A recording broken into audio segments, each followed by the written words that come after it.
hello there, friends. It's me. Hello. It's your favourite Molk, and I am here with the TV Bingebox podcast. We're back. And by we, I mean me.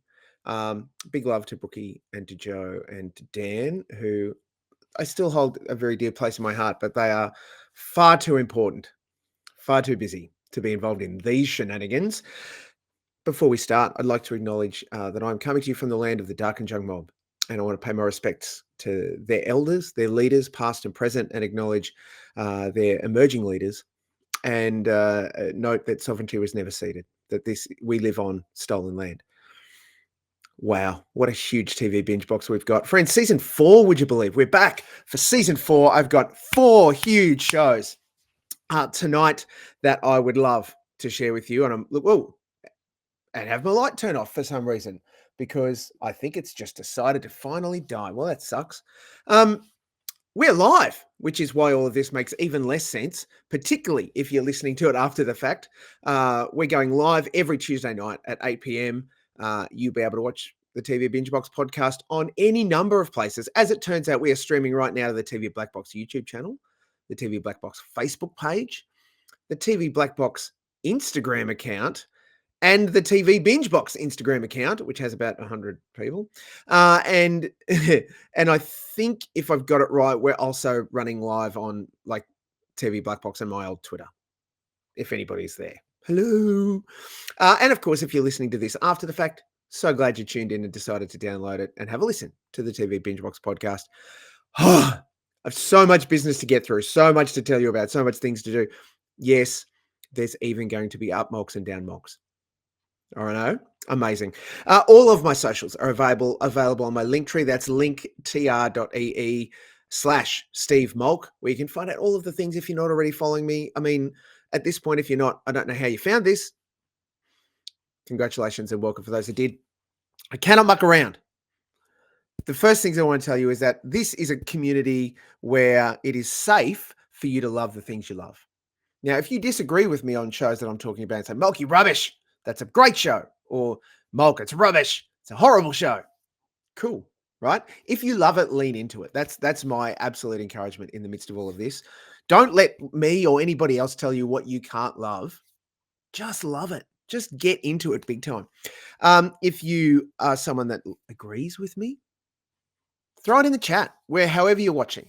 Throw it in the chat and let us know whether you agree with me, the things that you love about it, the things that you don't like about it. And towards the end of the show, have ready the 2 shows. Let's keep it to that, but I'm not one for limits, as you well know, or at least TV Black Box podcast listeners will know. Throw your shows that you're obsessing about at the moment, the show that you love and you're watching. I want to hear all about it. And so do other people in this community. That's the real benefit of the TV Binge Box community, is that we all get together and people are able to just share the things that they love and that they enjoy, and other people benefit from it. I never knew about that, blah, blah, blah. Cool. So it's not just Molk telling you what you could and should watch. It's people in the community sharing those things. So there's heaps more coming on. And for those, again, if you're listening to this on the podcast, maybe tune in and watch, but glad that you're listening nonetheless. I'm going to do something that I've always wanted to do. Hello, there are people that are commenting, and I appreciate. There we go. Look at that. People live that are watching can see this. Hi, Kat. Hi, Christina. Hi, Brett. Yes, it's great to see you all here. Hello, Kyle. Great to see you as well. He has a question. Let's hear what Kyle has to say. Molk, curious to know if you watched any more of Top Gear Australia. Kyle, it's like you're reading my mind. Yes. Am I talking about it tonight? No. Am I talking about it next week? Yes. Am I going to talk about it a lot? Yes. So I have persevered. I am diving into it. Hello to everybody else that's popping up. It's great to have you involved as well. I'll be referring back to our chat throughout the night. It's great to have you involved, friends. I'm glad that you're here because, oh baby, do I have an absolute rip snorter of a program to kick off season 4 of the TV Binge Box. Friends, this is Colin from Accounts season 2. Gordon and Ashley are back, and this season in Colin from Accounts season 2, they're asking the big questions. Are they in a relationship, or was it just all about the dog? Oh, Dear sweet baby Jesus, I have loved every minute of Colin from Accounts season 1, and now season 2 is upon us. Friends, I've been very fortunate. Not only did I get to attend the premiere last week, I also got to speak with Patrick and Harriet. We'll talk to them in a second. And I've seen the first 5 of season 8. It's brilliant. Patrick Brammall, Harriet Dyer, the creators, the writers, and the stars of Colin from Accounts have promised big things, 20% more for a start, but maybe love, a wedding, a funeral, and an expanding ensemble cast. That is, frankly, hilarious. And we saw some of those new faces as well as a bunch of returning ones in the trailer. It is delightful. As the central characters as Gordon and Ashley, Patrick and Harriet are, look, they're really just fucking great. They're really, really good. I love the way that they embrace these characters, that it reflects heightened parts of who they are in their relationships, and that makes it so much more engaging. And their close circles as characters are so much more important now because they're in a relationship, we think, maybe, probably. Who knows? Now, we met Ash's mum and the professor in season 1. Can you remember that dinner party? Oh my God. They're back along with everybody else. But this time we get to meet Gordon's family, and you got to meet his brother, Heavy, nicknamed Heavy, in the trailer, and he is delightful. Justin Rozniak plays him, and he's so freaking good. Gordon's family is from Yass, and hold on to your seats for when that comes along. It's so good. It's honestly just glorious. I have so much to say. I do not want to spoil it, but let me get you into this. This is my chat. I was very fortunate to be invited by Binge to join the endless list of journos that got to sit down in a standard kind of LA junket situation. I got literally 10 minutes. This is the edited version. I can show you the things that got cut out at some other time. They're fun, but I had to trim something. Here we go. This is my chat with Patrick and Harriet, all about Colin from Accounts season 2. Enjoy. I'm still tucking my shirt in. Have a tuck. I mean, take your time. Yeah. He's got heaps of it. Anywhere to be. I mean, I got nothing going on. Yeah, go on. Doing things. What's up, Molk? Oh, look, everything, Harry, Patrick. First of all, what the fuck are you doing? Great question. Great Right? question. Yeah. And a fair one. Yeah. We're just trying to mess with the program, man. Yeah, we're disrupting from the inside. Right, so real questions. Yeah. Patrick, Harriet, firstly, congratulations. Colin from Accounts season 2 is incredible. Thanks, No, man. You've done such a great job. Have you seen 3? I've seen the first 3. First yes. 3. Awesome. Great. No spoilers. Good. Good. I am really intrigued, actually. Part of the promotional stuff that we got promised us 20% more. Yeah. 20% hotter was what we gave our new costume designer. Great. Hotter, And then it just kind of spilled and 20% on. funnier. Is what we told ourselves. Because we said it had to be at least 20% better generally to hit the same high watermark of season 1. Sure. That was our kind of maths going in. Yeah. I don't know if we've hit it. I mean, you've seen 3. Yeah. What do you think? 18. 18%. I think we're getting there. I'll take 18. I mean, the final 5 will really bring it home, I Really, think. they will. Hope so. Yeah, they will. It's not bad. Yeah. Yep. Now, writing as a husband and wife duo, Yeah. a couple, it's challenging, I'm sure. Yeah. In bringing Colin to life, not only in the first instance, but look, the difficult second album. Yeah. How did we go? Were we more critical with each other? What did it look like when it came to submitting each other's scripts to each other? I don't think we were more critical. I think we were as critical. Actually, probably we learned a bunch of shit in the first season that unconsciously. And so I think our expectations for what was good was higher. Yes. But I think our confidence, like my confidence was higher because it was the first thing I'd ever done, which is annoying, season 1. But season 2, I didn't have such like an angry imposter syndrome thing. Like I think season 1, I was like, don't look at me while I write. I'm not real. She'd get feverish. Like she'd smash the key. Sure. And I'd get very sweaty and want more coffee that I didn't need. Yeah. And now I think Unsustainable. I feel like Yeah. season 2, I was like, calm down, Harriet. We're not trying to catch a magical fairy that won't be here if you don't get this scene out right now. That's a little bit what I felt. And so having more confidence made me less sensitive. Yeah. And I actually felt it was a relief getting back into the writer's room, the room that we wrote in. spare room. Because there was so much amazing stuff said about the first season. Yes. But whether it's good stuff or bad stuff, none of it helps for creating at all. Right. So it was good to get rid of all the audience and all the feedback and all the everything, all the opinions, and just replug back into the world. And writing was like one of the nicest times. I loved it. It was a good few months where we'd walk our kid to daycare with our dog. We'd get a little coffee. We'd walk back with the dog. Maybe go to the gym. I don't know, whatever. And then we'd write for a couple hours and then go get her. It was actually very simple and very lovely. Yeah. And no one was kind of tapping their watch asking for drafts. Like, it was kind of, we had a plan of when we'd like to finish it by, but it was all a bit nebulous and nice. It was. It makes for a good environment, doesn't it? It means the scripts get to play out a little more generously. Like, it comes a bit easier. We took more time with it. Yeah. That's good. Well, we get to benefit from it in watching season 2 of Colin from Accounts. 18%, yeah. Almost there, right? There, Nobody gets a HD straight away. that quickly. Okay. Which reminds me, I'm a student, full-time student now for the first time in nearly 30 years. Okay, what are you studying? Education. Oh, wow. I want to become the best media studies teacher in Australia, is how I'm trying to pitch it. I believe you can do it. I'm trying hard. But so do you mind if I ask you a couple of questions as a media studies student? Please. Whoa. Go. Harriet and Patrick, your use of mise-en-scene throughout Colin from Accounts has proven to be characteristic of your style. Wow. Bergman-esque, some have suggested. How do you feel Colin speaks as a metaphor to all of us? Look, I think, Birdman said it best, to use your reference. Put the Miz in the scene and the scene will be Miz. Yeah, that's it. I also like Bergman. Fantastic chip. Yeah. Hard to find now. Yeah. I don't know. Yeah, Colin. I mean, I don't know. I guess he's a metaphor for unconditional love. He actually is. Did we tell you this one? That it was a minute in season 1 writing it that Harry went, okay, we don't hit a dog anymore. We hit an old lady. Great.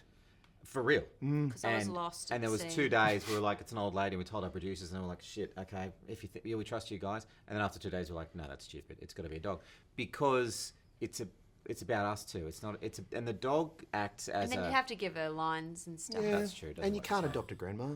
No, I think I was losing it. Yeah, a bit. she was very tired and drinking too much coffee. Yeah. How do you feel about the abject claims of nepotism in involving a young lady called Madeline Dyer? Madeline Dyer, yes.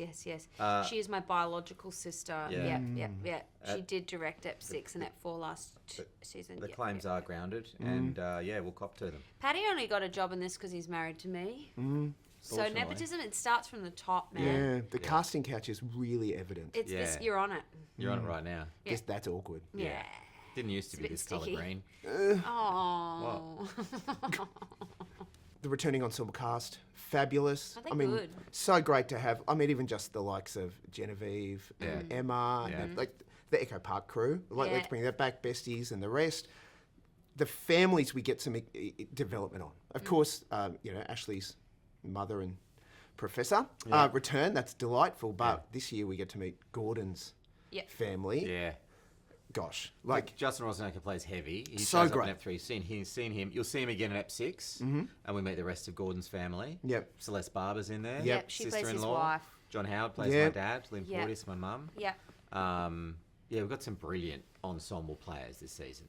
I just can't wait for everyone to see him, honestly. Yeah. And I can understand that, because when you throw the kind of heavyweight into that, not just in those that you've already mentioned, but let's just casually sprinkle in the inclusion of Wayne Hope and Robin Butler, who are involved, in a directorial sense as well as on screen. They're amazing. Right? They're Australian comedy royalty They are. that we get to benefit from because you guys went, hey, we think that there might be something here. And we asked them thinking there's no way, and they within 10 minutes like, yeah, we'll do it. It's so funny to have them in front and behind the camera. That was very funny. They are so good, and we just we idolise them a bit. Yeah. Good. I mean, there are worse people to idolise, right? Yeah. Guys, congratulations. Colin from Accounts Season 2 is available right this very instant on Binge. Your suggestions for how people should consume it? Sober, and then do it again drunk. Great. And then watch it sober again. Loose pants. Snacks. Empty stomach, though. Yeah. You know?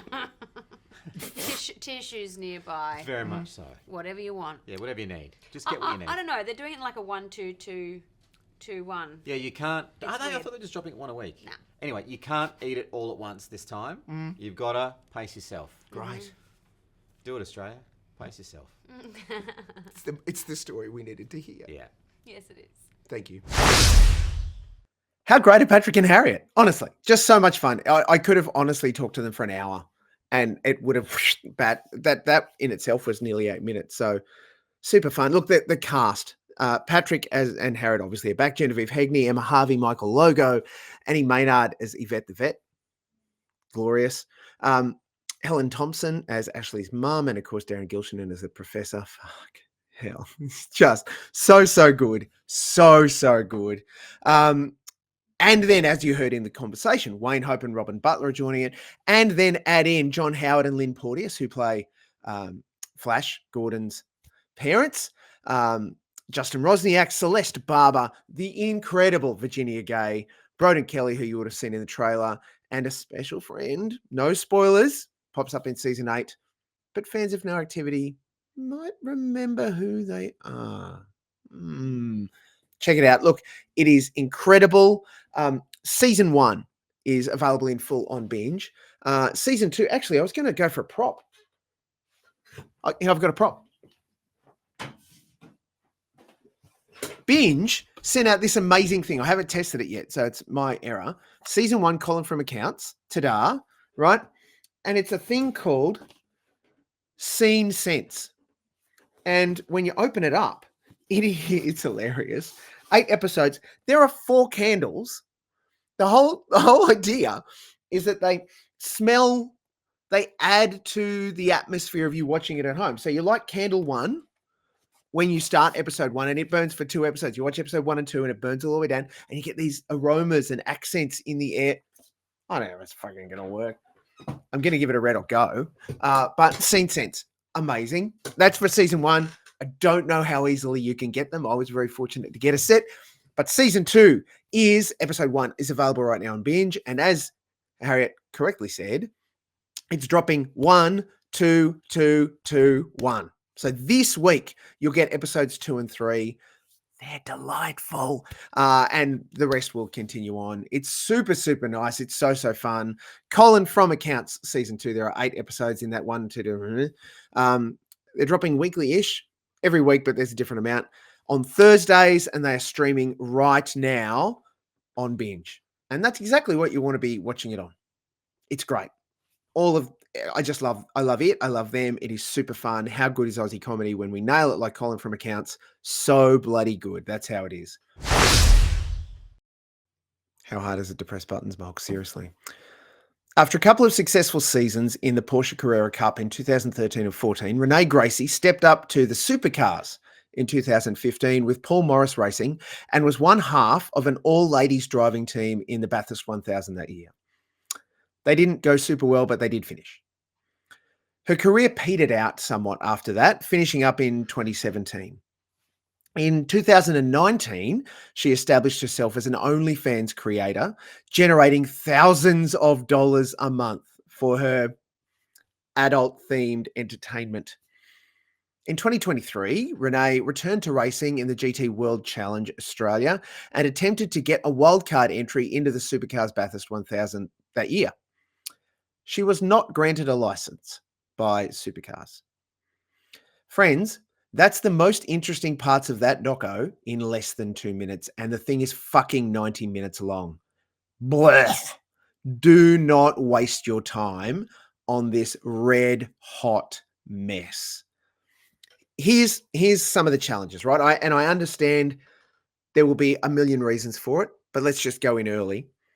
They couldn't get any of the Supercars footage licensed, so you don't see any of her racing at Bathurst or any of her in the Supercars. It's just diabolical. They couldn't show any of Renee's porn content, so there's no titillation. We see a photo shoot, but don't misunderstand me. If you're telling the story of someone that creates porn for a living, I would have thought, particularly on a streamer, you might, show her boobs, right? Everything is very demure and I guess let's call it appropriate, but it just seems really inconsistent with a woman that does a lot of consenting adult acts for a living and has people pay to watch her do that, right? So no racing. Some of her new stuff, yes, but none of her old stuff, none of her OnlyFans content, What is this doco supposed to achieve? It actually does nothing. It tells you her story, but fucking write a paragraph. Do what I did. 4 paragraphs, 2 minutes, done, right? That's it. It does cast supercars as the villain in the story, and that lasts for about 30 seconds when they do that, because it suggests that that supercars trades on suggestive sex. If you've ever been to a supercars event, racing event, lots of girls in very tight clothing, very short shorts, not very much. So it's not overtly sexual content, but it is suggestive sexual content. Air quotes, suitable for families. But the supercars freak out about the fact that Renee is an overtly sexual content creator. She does intimate things for a living, which I find challenging because to my mind, and I am making a generalization, a fairly high percentage of the supercars fans, I would have thought, would have been happy with someone like Renee, sponsored by OnlyFans in her GT World Challenge Australia car, to be involved. Why? Oh, we can't have someone that does porn racing in the supercars. Guys, honestly, it's the hypocrisy at play by supercars is horrendous. However, but they don't even lean into that. That could have turned that into the whole thing. But they didn't. It just ended up being a very dull list of things that Renee did or tried to do. The end. Like, that's literally it.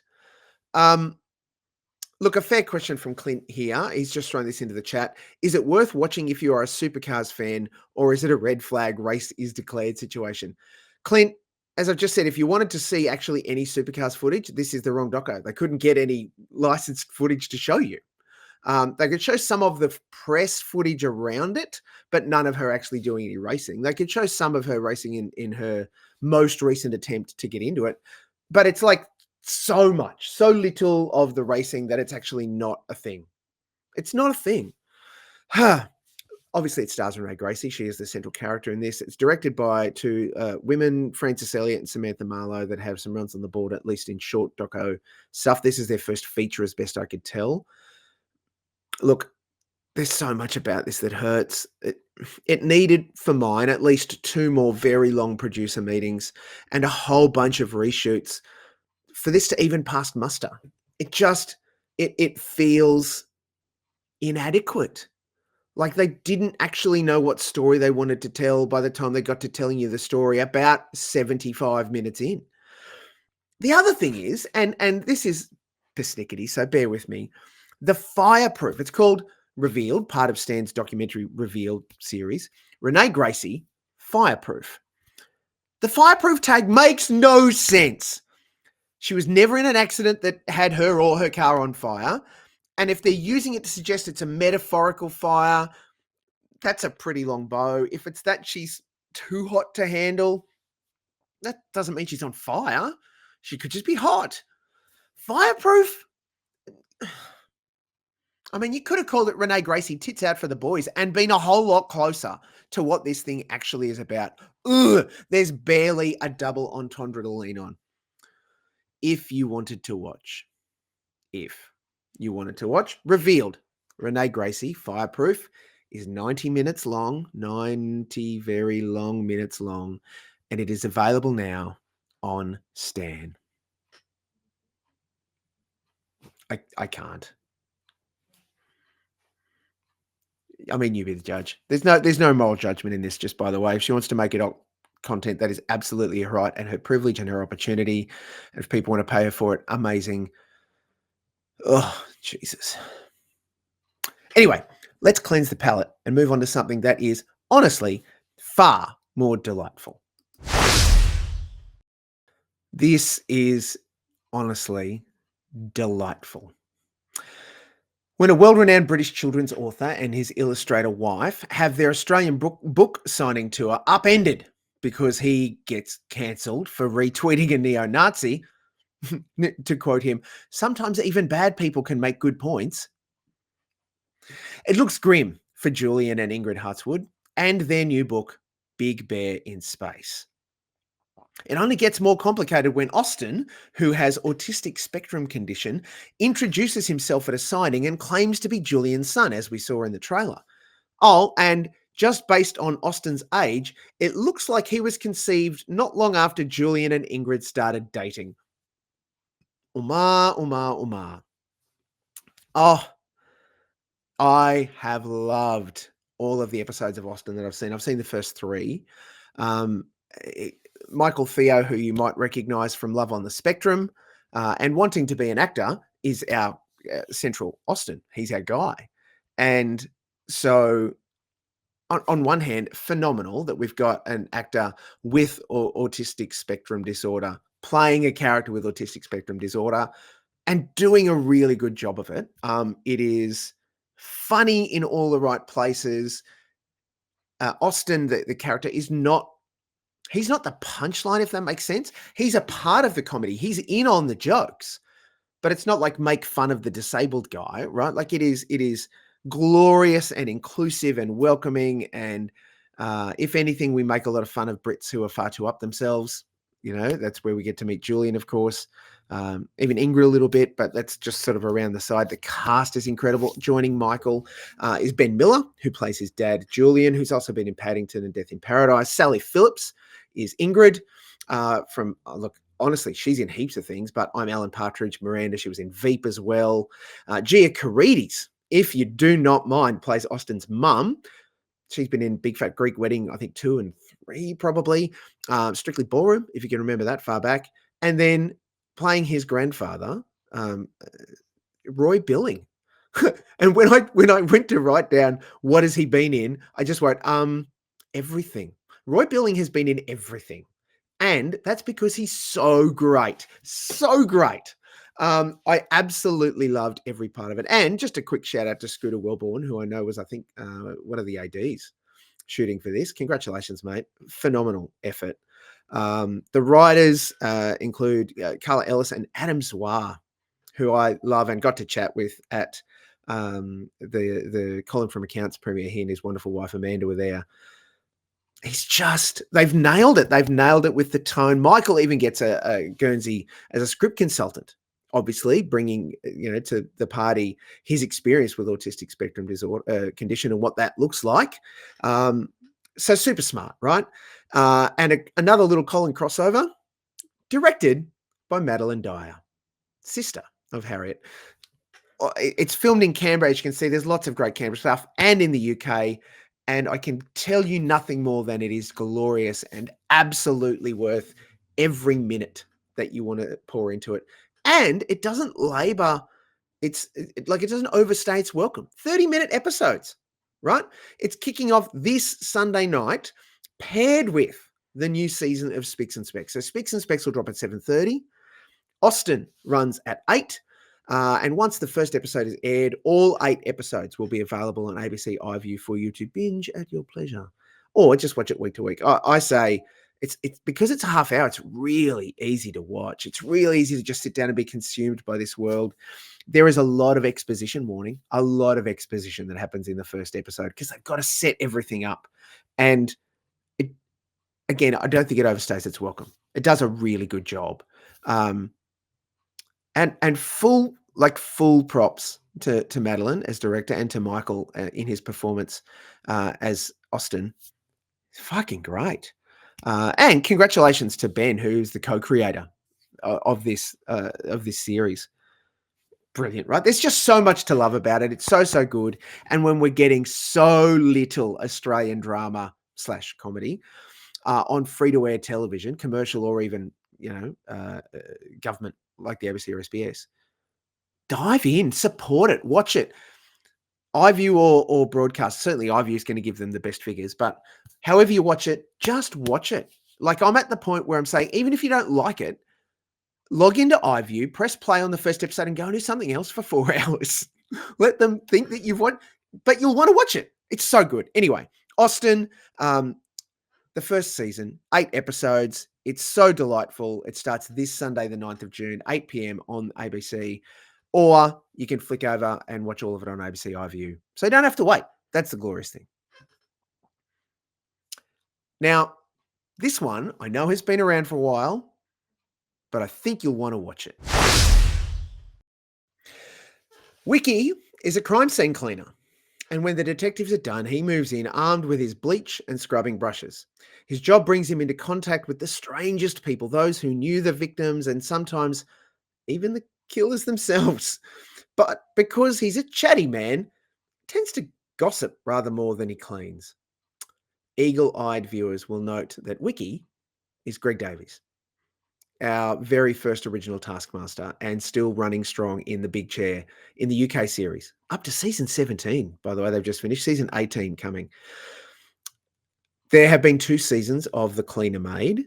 The first series, well, let me get this straight. 6 episodes in season 1, 7 episodes in season 2, and I think then there's even a bridging episode between the 2 seasons.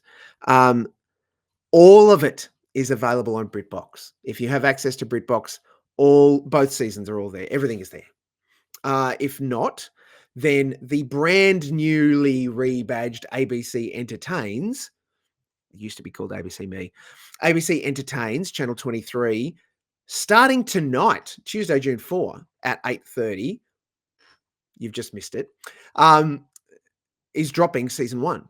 However, all of it is available on ABC iView right now. So you can tune in and binge all 6 episodes of season 1 straight away. It's glorious. It's super fun.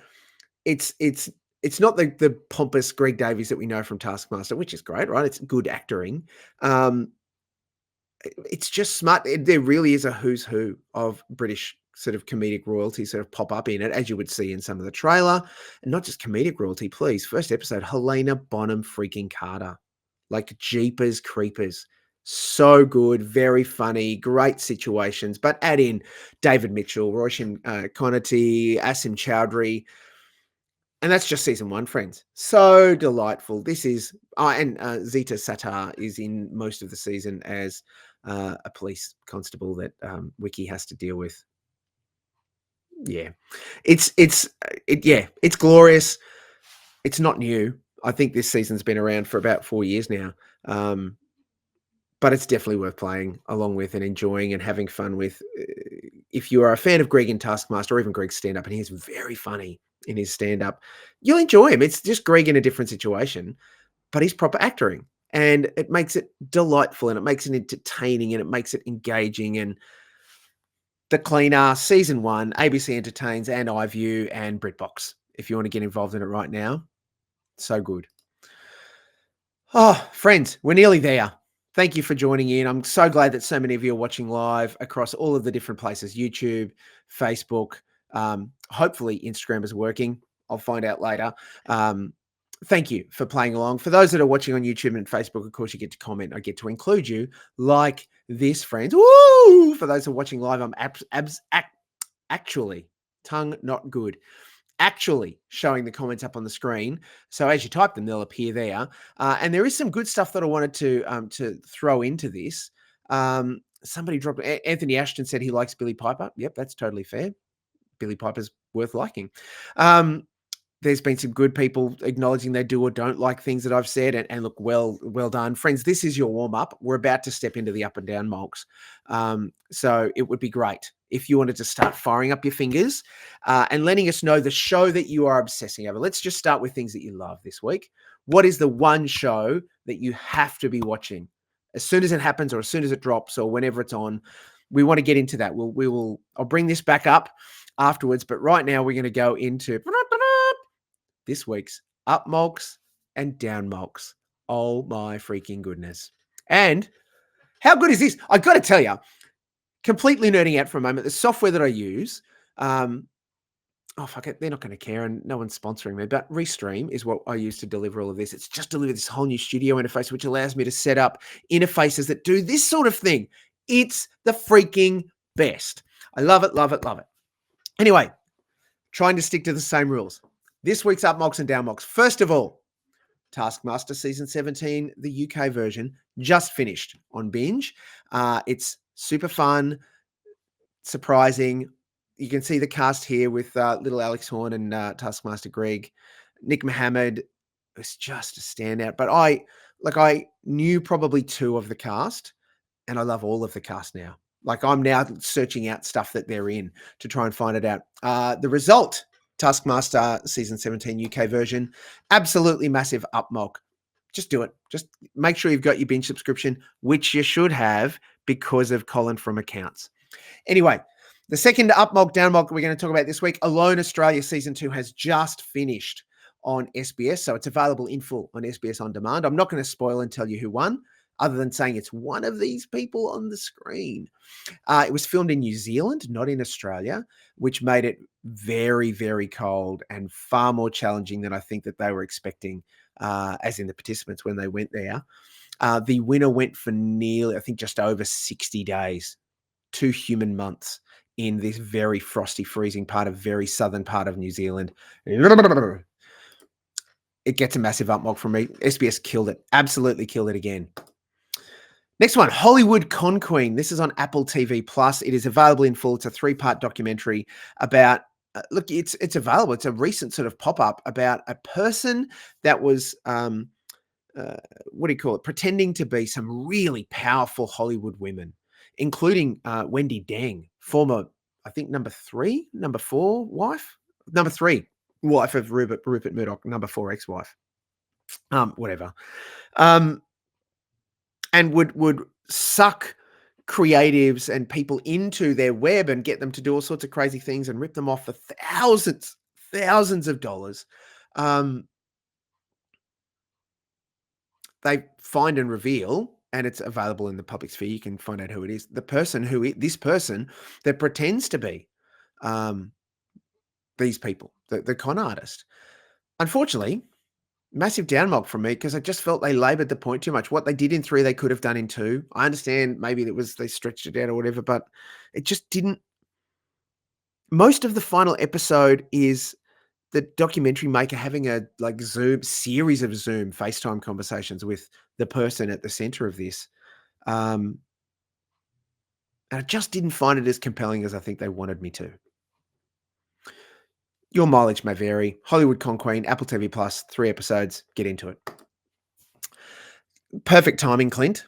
Dream Home, the big new solo vehicle that Channel 7 have created for Dr. Chris Brown, my long-lost twin brother, who moving from Channel 10 over to 7, he's going to be the new Sonia Kruger in that he is on every fucking show. This is his first solo vehicle for them. It is ostensibly House Rules rebadged and not even very thinly veiled. It is transparent and, unfortunately, not very good. So a big thumbs down, unfortunately, Chris. I love you, mate. When for those that had watched the TV Black Box podcast, remember Robbo had a very personal hate for Chris Brown. I'm not going to go there. I love Chris very deeply. A big downmolk for Dream Home. When the best thing about the show is Chris, that's saying something. Make of that what you will, friends. The final show that I'll UPMOLK and DOWNMOLK tonight is Sweet Tooth, Season 3, the final season of this very excellent graphic novel series, transmogrified and turned into a brilliant live-action drama on Netflix. The basic premise is that in the future, some kind of apocalypse happens and hybrid children, as you can see displayed on the screen, hybrid children start being born. The first of which is our central character, Gus, who is part human boy, part deer. And no one knows why it's happening. And adults are dying seemingly prematurely. And of course, they're blaming the hybrid kids. It is crazy. And my family and I fell in love with this series when we saw season 1. So it is no surprise, a massive UPMOLK for Sweet Tooth Season 3, which starts this Thursday. They'll drop all of the episodes on Netflix so you can binge that as your heart desires. I thoroughly recommend do not start on Season 3. Season 1, it's all there. Watch it. If you get past episode 1 and go, it's not for me, Molk, cool, shuffle on. I challenge you. I would say that if you watch episode 1, you will be in for the whole journey, and you're going to have such a great freaking journey along the way because of it. It's delightful. Friends, that's this week's TV Bingebox, UPMOLKs and DOWNMOLKs. Thank you for joining in. And look, while that all happened, we got so many great recommendations of shows that people are obsessing over. look, where are we? Let me pick this up. I want to make sure I get the first one so we can talk about this. Here we go. So there we go. Look, Anthony said he's into Austin. Christina mentioned that she's into Welcome to Wrexham season 3. I'm right there with you, Christina. I'm loving it. Sick. Clint's giving a big up, Mulk, to In Our Blood on ABC iView. Yeah, I've heard good things about that, Clint. Great. I hope you're hanging to there. Strangers from Hell. Kyle was not so sure. He thought that season 1 of Alone Australia was better. Yeah, probably not outrageous. However, season 2 is certainly very good. I agree. And look, Kyle has just finished all 3 seasons of The Cleaning Lady on Binge. And he thought it was great. As you can see on the screen if you're watching live. So there's lots of good suggestions, not just from Mulk, from the community, the TV Bingebox community. And that's why this is, for mine, such a vital and important part of the service that we offer. By we, I mean me. And by offering, I mean pushed down your faces and shoved into your socials. And hopefully you watch or listen at some point. I'm not needy. Shut up. You are. That is this week's TV Bingebox. Thank you, everyone, for joining in. If you hadn't noticed, I've slotted it into my uni holidays. This guy, full-time student, has decided that just because I've got nothing else going on and I needed to scratch the itch, here I am. I'm diving deep into a Bingebox every Tuesday night with one massive caveat, friends. If I get, and I have RSVP'd, tickets to Inside Out Season 2's preview next Tuesday night, there will be no TV Bingebox. It will probably slot into Wednesday. But otherwise, keep following. You'll see it. It's going to pop up all of the places. Tuesday night, 8 o'clock Australian Eastern Standard Time is when you want to tune in for TV Bingebox. Of course, if you want to follow me or TV Black Box or TV Bingebox, get it all from my link tree. It's linktr.ee/Steve Mulk, or just go to tvblackbox.com.au. That's where you get to find out all of everything that I'm doing, all of the great work that the entire team is doing, including Kyle. Thank you, Kyle, for joining us tonight. A very important member of the TV Black Box team, along with Rob and Kevin and everybody else. Whole bunch of people spinning around in the background. Oh, friends, we made it. Look at this. How great, how incredibly good is this? I love television. I love that you wanted to join me in this journey. I love that you love what you love and that you don't like what you don't like, and that together we can celebrate these things and surprise each other and find things to watch and be surprised by stuff that other people are watching and get entranced by it as well. That's the incredible offering that TV offers us these days in all of its myriad form and delivery mechanism, whether you watch it on a streamer, whether you watch it on catch up, whether you watch it on traditional linear broadcast television, all 3 of you, there is a capacity for so much great TV, and it does bring us together in these kinds of ways where we get to gather Tuesday nights, 8 o'clock, and talk about it on the TV Bingebox podcast.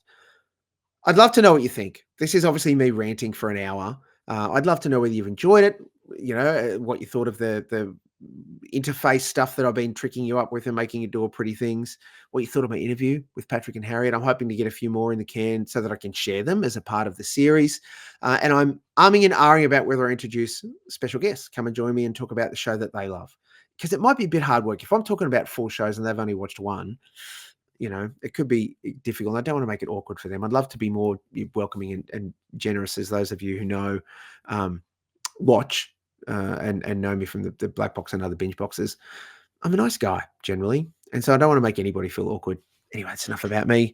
Let's talk about you. What do you think of me? Yeah, friends, that's the TV Bingebox podcast. We'll be back next week. Love what you love. So good to have you on board. And this week I'm going to finish with, the classic call that this time of year brings to heart. Queensland by 9 and State of Origin tomorrow night, friends. Yeah!